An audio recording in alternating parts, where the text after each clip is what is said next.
আসসালামু আলাইকুম ওরহমতুল্লাহি ওবরকাতুহ।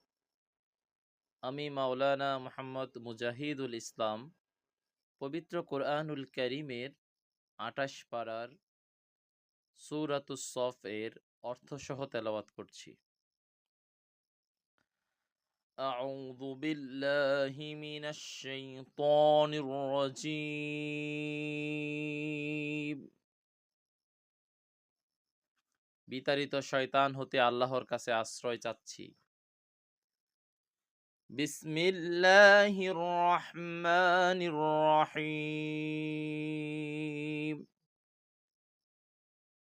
পরম করুণাময় অসীম দয়ালু আল্লাহর নামে শুরু করছি।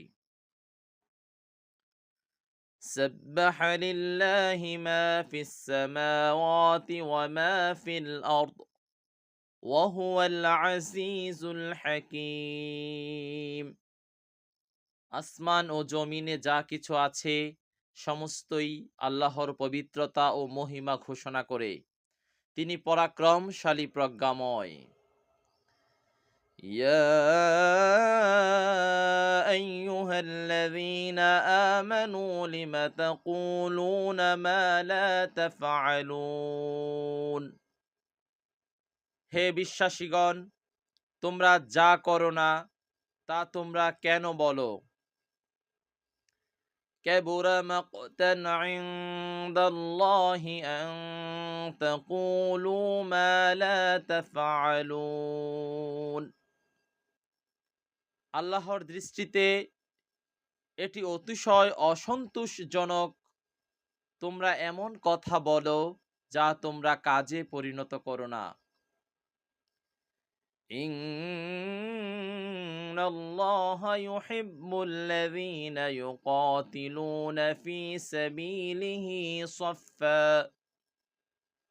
يقاتلون في سبيله صفا كأنهم بنيان مرصوص।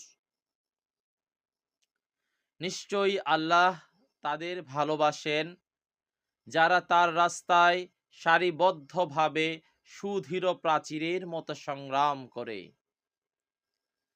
وَإِذْ قَالَ مُوسَى لِقَوْمِهِ يَا قَوْمِ لِمَ تُؤْذُونَنِي وَقَدْ تَعْلَمُونَ أَنِّي